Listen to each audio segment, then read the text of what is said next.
I should never have stepped outside alone that night. Up here at outpost 47 in the Russian Far East, where the cold bites like bullets and silence stretches for kilometers, a single mistake could be fatal. We had rules for everything: rationing kerosene for the heater, rotating night patrols, checking the radio at dawn. But one rule was more important than all the rest. Never leave the post alone in winter. One of the sergeant's instructions said, almost whispered. I was 17 when I first heard it. Now, a fresh conscript with only months of service left before my rotation, I can't stop replaying those words in my head. The winter wind howled outside our wooden barracks as I huddled over a steaming tin of soup. The kerosene stove hissed, barely taking the edge of -40 degrees. My breath misted in the frigid air. Outside, the endless taiga forests looked menacing under the weak moonlight.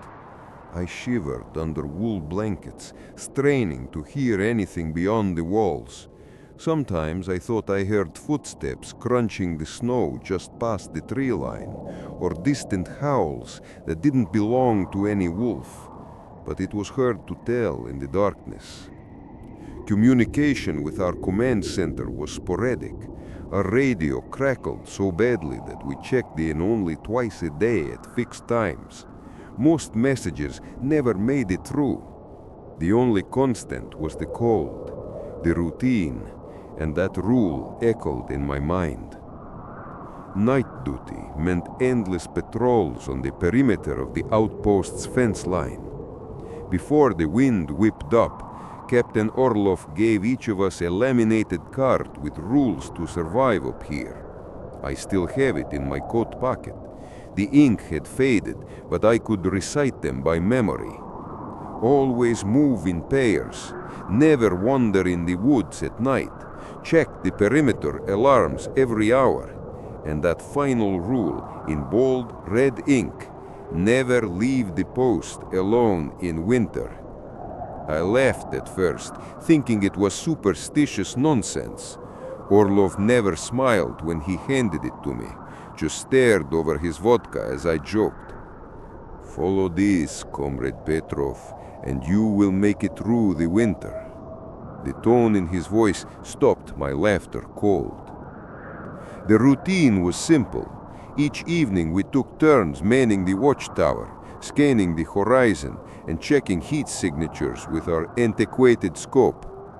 Another pair cleaned snow off the solar panels and generator, making sure our weak lights stayed on.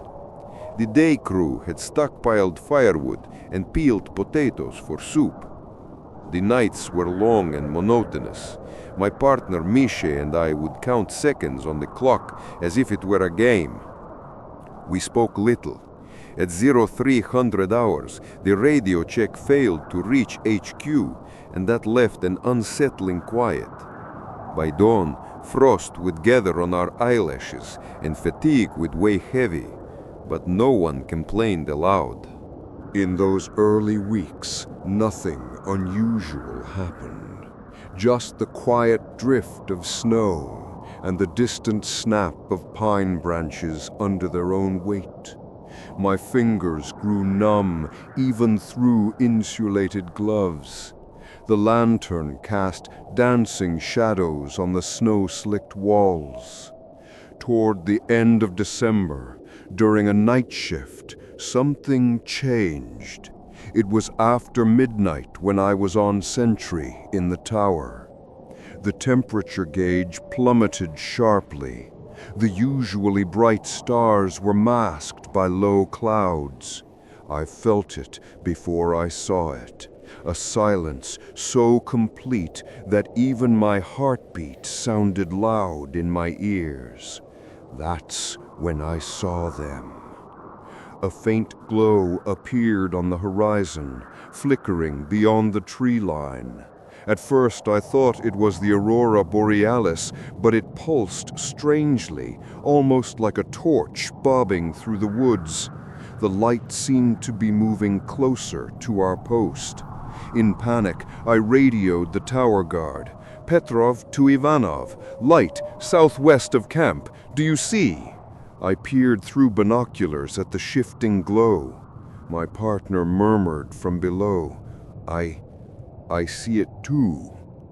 The forest should have blocked any distant light. Our post was miles from the nearest village, yet the glow was unmistakable, tall and orange, then vanished. We waited. A distant thump, thump, thump broke the silence, like snow falling from a great height. "Uezi wheels," I whispered, but no vehicle dared travel this far in a blizzard. Ivanov suggested it might be a campfire from hunters, but neither of us believed that. The radio crackled in eerie static, as if answering our own thoughts. The signal died completely. The next day, Captain Orlov circulated a warning. Someone had sabotaged the generator, he said, and one of the antenna cables was frayed. I was on night duty when we discovered the incident. That unexplainable light and the damaged equipment made no sense. Late at night, Misha lit a cigarette by the oil lamp and said quietly, "There's old legends here. They called the forest spirit Morozko." I scoffed. "Morozko might take us, but I'm not scared of ghost stories." He glanced at me with dark eyes. "They say Morozko only comes when the living forget the rules." I changed the subject awkwardly, but his words stuck. Days passed, and the tension grew. Another conscript, Yuri, disappeared on a routine supply run. He was driving the truck to the nearby outpost for spare parts and never returned. We sent out a search party at dawn, but all they found was a fresh graveyard of silent snow and twisted tire tracks that ended abruptly. No Yuri, no truck, just a crumpled radio half buried in the drifts. The rumor mill churned. Did he wander off into the forest? Was it a defect in equipment or something else? Some older soldiers whispered of the ghost who comes to claim the lost. I remembered Orlov's card and Yuri's last words over the radio call. "Victor, I see," and then static. We dared not finish the thought. Late one night, while patching the generator box alone, I brushed off the snow and uncovered a set of footprints. They were only a few feet from the outpost, circled around the building, and vanished back into the darkness. I froze. My own boots felt like blocks of ice. The only other footprints besides mine were spaced evenly, making a slow circle around the post, as if someone had been walking around it deliberately. I slowly stepped back and almost sat down, breath gone. Those tracks were too perfectly rounded, too precise. Who? It couldn't have been any of us. Everyone was inside, eating supper. A cold dread filled me. Remembering the rule, I didn't follow. I didn't need to. Whatever had left those prints, I knew it should not have been outside at all. I whispered, "Don't go out," to the empty air. But I began to question why. By January, the blizzard season set in full force. The howling winds whittled visibility to nothing. Mornings were spent squinting through salt-streaked goggles, afternoons rationing hideous curdled soup, nights holding weapons close. One evening, as I stood on watch, I noticed the horizon was unnaturally still. There was no storm tonight, only a heavy, suffocating calm. The radio was dead again. That's when I heard a faint tapping, like claws on wood, from the far corner of the compound. I snapped toward the sound, maybe my own imagination, but the tapping grew louder and moved closer, beating softly on a storage shed. My heart leapt into my throat as I raised my rifle. "Hello! Who's there?" I called. No answer, just silence. The tapping stopped. I waited, making myself breathe. Then footsteps padded away from the shed and disappeared in the courtyard snow. I didn't sleep that night. Every shadow in the mess hall seemed alive. Every crackle of the wood stove set me on edge.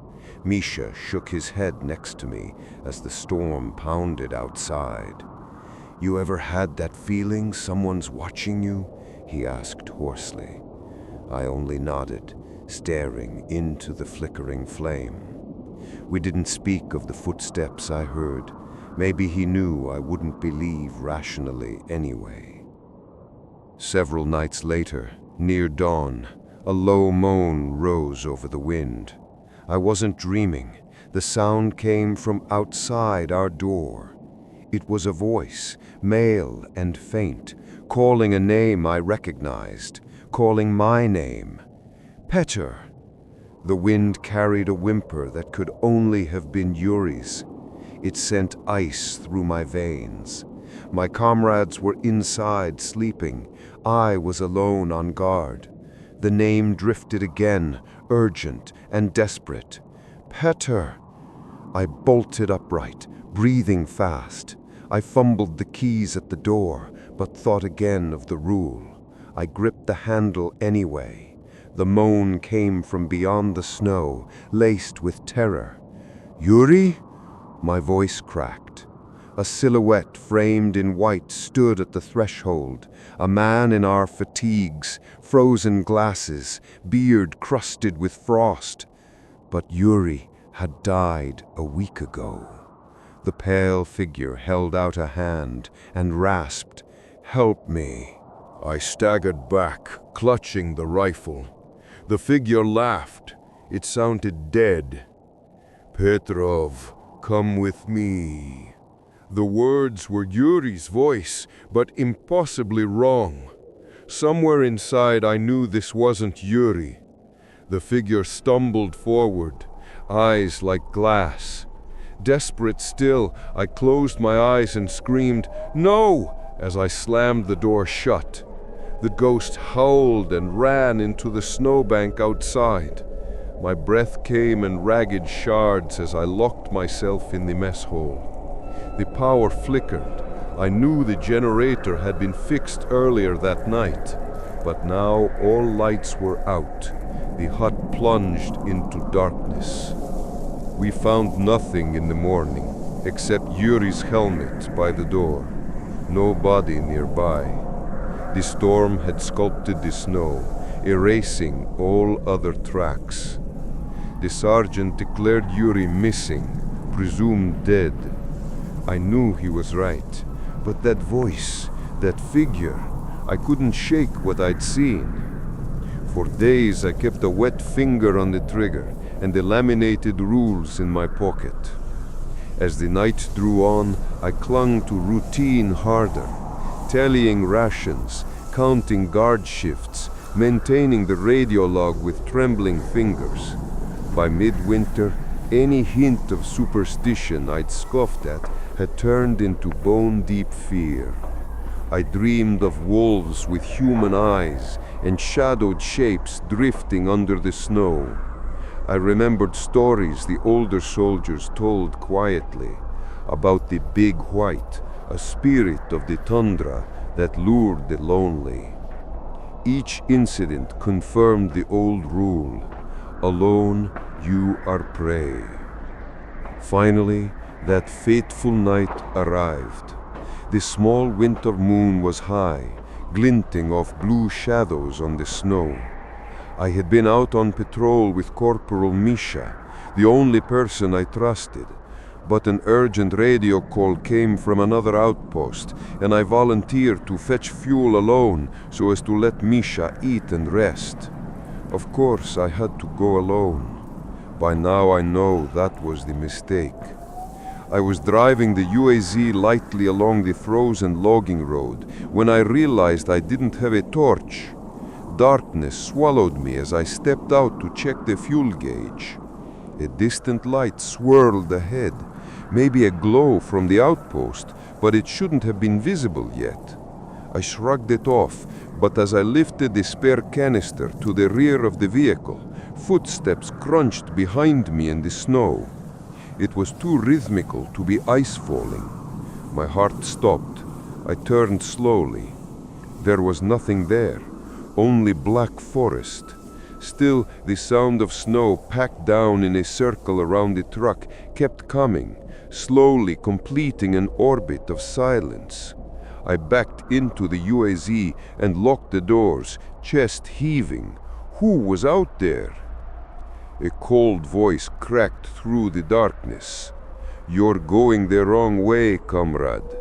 My teeth chattered as if filled with shards of ice. "Who's there?" I shouted.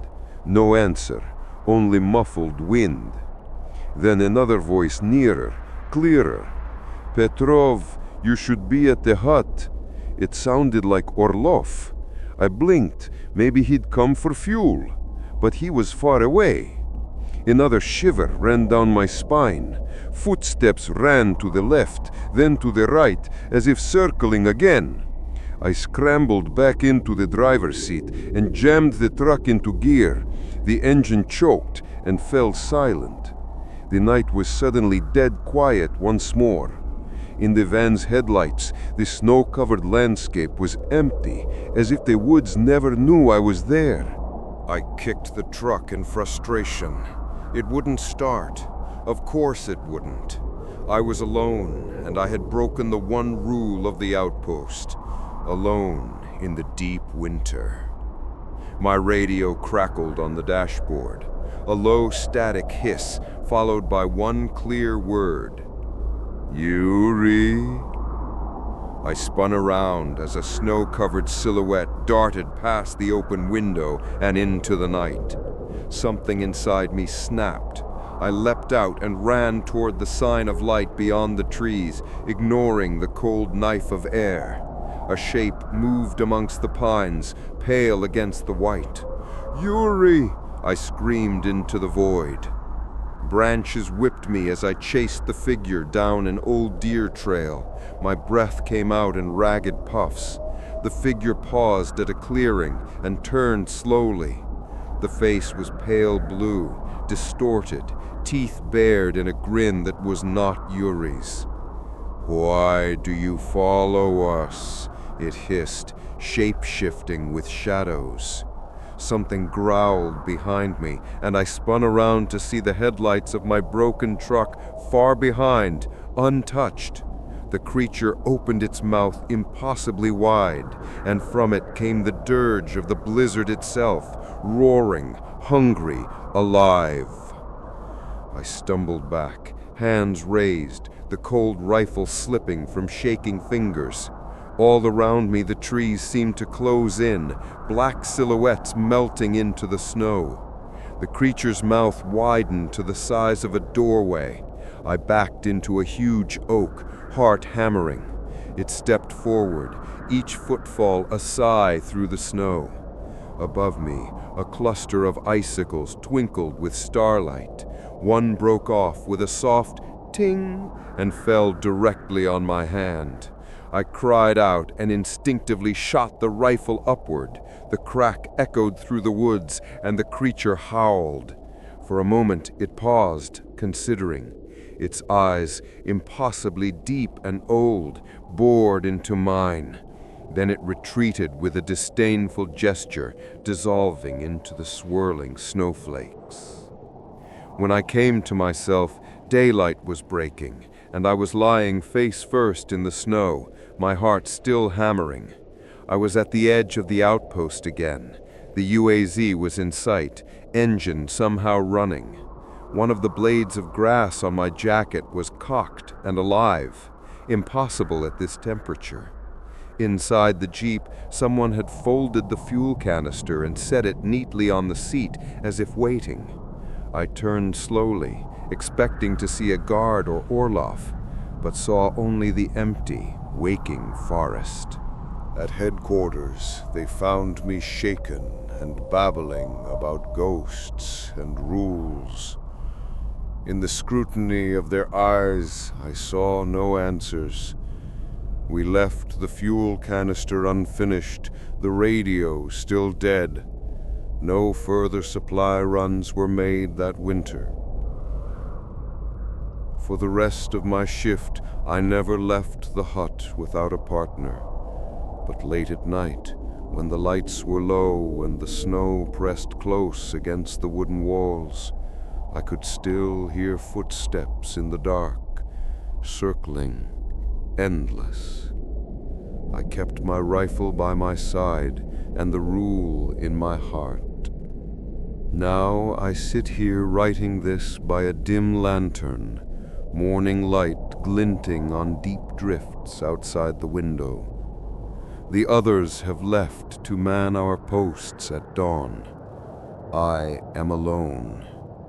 Footsteps are circling again, slow and deliberate.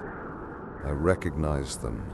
Mine are the only ones leaving the hut right now. The door is locked. I press my ear to the cold wood. Beneath the storm's howl, I can just make out a faint tapping. The rule says, never leave the post alone in winter. My rifle rests against the wall, and the letters on my pocket card are as frozen as the night outside. The lantern gutters. Somehow I know that if I step outside now, I might never come back the same, or at all. The footsteps stop. Silence. The rule was the only thing that kept me alive.